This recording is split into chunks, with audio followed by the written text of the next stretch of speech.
Hello friends, எல்லாருக்கும் வணக்கம். Welcome to Asian talks. இன்றைக்கி சிறுகடிக்க ஆசையில் ரோகிணியை விரதம் இருக்க சொல்லி படப்படுத்துகிறாங்க விஜயா. அவங்க சாப்பிட்ற சாப்பாடை அவங்க தான் சமைக்கணும்னு சொல்லிட்டு கிச்சனில் கூட்டு போய் சமைக்க வைக்கிறாங்க. அதுவும் உப்பே போடக்கூடாதுன்னு சொல்கிறாங்க. இதில் மீனா வாசலில் கோலம் போட போனால், எதுக்கு நீ கோலம் போடுற, நீ போடாத நில்லு அப்படின்னு சொல்லிட்டு ரோகிணியை கூட்டிகிட்டு வந்து நீ கோலம் போடுன்னு சொல்கிறாங்க. ரோகிணி எனக்கு கோலமே போட தெரியாது அப்படின்றாங்க. பரவாயில்ல, தெரிஞ்சதை போடு அப்படின்ற மாதிரி விஜயா சொல்கிறாங்க. இதை பார்த்தா மனோஜ், நானும் வந்து ஹெல்ப் பண்ணுறேன் அப்படின்னு சொல்லிட்டு கூட போயிடுறாரு. ஆனால் கோலமே போட தெரில, புள்ளியே பெருசாக வைக்கிறாங்க. அப்போ மீனா சொல்கிறாங்க, பாவம் அத்தை, அவங்க கஷ்டப்படுறாங்க, நானே இன்றைக்கி போட்டுறேன் அப்படின்ற மாதிரி சொல்கிறாங்க. உடனே விஜய் அதுக்கு, நீ எதுக்கு இதெல்லாம் சொல்கிற, அதெல்லாம் அவளுக்கு தெரியும், அவள் போட்டுப்பா அப்படின்ற மாதிரி சொல்லிட்டு போயிடுறாங்க. ஆனால் அந்த கோலம் அலங்கோலமாக தான் போச்சு. மார்னிங் டிஃபன் வந்து மீனா பூரி செஞ்சிடுறாங்க. ரவியும் ஸ்ருதியும் பூரி மசாலா சூப்பராக இருக்குன்னு சொல்லிட்டு பயங்கரமாக பாராட்டிகிட்டே சாப்பிட்றாங்க. இதை பார்த்தா விஜயாவுக்கு பொறுக்கலை. ஆமாம், என்ன பொல்லாத டேஸ்ட்டு, எப்பயும் போல தான் இருக்குது அப்படின்ற மாதிரி சொல்லிடுறாங்க. அப்போ பார்த்து ரோகிணியும் சாப்பிட்றதுக்கு உட்காடுறாங்க. கரெக்டாக முத்து வந்துடுறாரு. நீயே சாப்பிட உட்காந்துருக்க, நீ தான் விரதம் இருக்கல்ல, உப்பு இல்லாமல் சாப்பிடணும், அதை நீயே சமைச்சு தான் சாப்பிடணும் அப்படின்ற மாதிரி சொல்கிறாரு.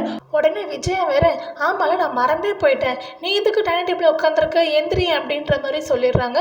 போய் உனக்கு தேவை நீயே சமைச்சிக்கோ அப்படின்ற மாதிரி சொல்கிறாங்க. ரோகிணிக்கு செம்ம கடுப்பு முத்து மேலே.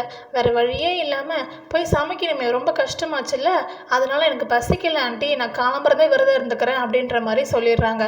நம்ம முத்துக்கு கொஞ்சம் நக்கல் ஜாஸ்தி தாங்க. மனோஜையும் சாப்பிடக்கூடாதுன்னு சொல்லிட்டாரு. ஏன்டா அவன் பொண்டாட்டி காலம்புறது சாப்பிடாம விரதம் இருக்க போகிறேன்னு சொல்கிறாங்க, நீ உட்காந்து சாப்பிட போகிற, எப்படி உனக்கு மனசு வருது அப்படின்ற மாதிரி கேட்குறாரு.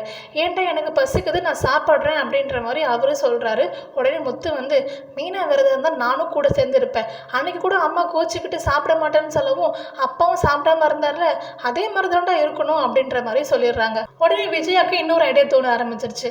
மனோஜ், நீயும் சாப்பிடாம இருடா, நீயும் விரதத்தால் கண்டிப்பாக உங்கள் மாமாவுக்கு ரொம்ப நல்லது தான் நடக்கும், சீக்கிரம் வெளில வந்துடுவார் அப்படின்ற மாதிரி சொல்கிறாங்க. உடனே மனோஜ் வந்து, இல்லைம்மா பசிக்குதுமா அப்படின்ற மாதிரி சொல்கிறாரு. அதெல்லாம் முடியாதுடா, நீ இருடா அப்படின்ற மாதிரி விஜய் தட்டை வாங்கிடுறாங்க. இப்போ மனோஜுக்கு சாப்பாடு கட்டு. ரோகிணிக்கு இன்னும் காண்டு அதிகமாகிடுச்சு. நான் வேலைக்கு போகிறேன் ஆண்டி அப்படின்னு சொல்லிட்டு ரோகிணி கிளம்பிடுறாங்க.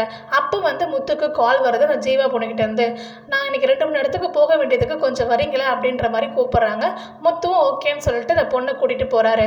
ரோகிணி மனோஜும் ஒரு ஏஜென்சி ஆஃபீஸ்க்கு போனாங்கல்ல, அதே ஏஜென்சியில் தான் இப்போ அந்த பொண்ணு வந்து ரிட்டன் டிக்கெட் புக் பண்ணிருப்பாங்க போல். அந்த ஆஃபீஸ்க்கு அவங்க போகிறாங்க. அப்போ அந்த ஏஜென்சியில் இருக்க ஸ்டாஃப் சொல்கிறாங்க, உங்களை தேடி 2 பேர் வந்தாங்க, உங்கள் பாட்டி இறந்துட்டு தான் சொன்னாங்க அப்படின்ற மாதிரி சொல்கிறாங்க. உடனே அந்த பொண்ணுக்கு பயங்கரமாக ஷாக் ஆகுது. என்னை பற்றி எந்த இன்ஃபர்மேஷன் சொல்லிட்டீங்களா அப்படின்ற மாதிரி கேட்குறாங்க. இல்லை மேடம், எங்கள் கம்பெனி ரூல்ஸ் படி நாங்கள் சொல்லக்கூடாது அப்படின்ற மாதிரி சொல்கிறாங்க. அப்போ தான் ஜீவா பொண்ணுக்கு திருப்தியே ஆகுது. நாளைக்கு ரோகிணி ஒர்க் பண்ணுற பார்லருக்கு அந்த ஜீவா போகிறாங்க. அப்போ ரோகிணி பார்த்துட்றாங்க. இதுக்கப்புறம் என்ன நடக்க போதும் வெயிட் பண்ணி பார்ப்போம். உங்களுக்கு வீடியோ பிடிச்சிருச்சுன்னா வீடியோக்கு லைக் பண்ணி நம்ம சேனல் சப்ஸ்கிரைப் பண்ணி சப்போர்ட் பண்ணுங்கள். தேங்க்யூ அண்ட் தேங்க்ஸ் ஃபார் வாட்சிங்.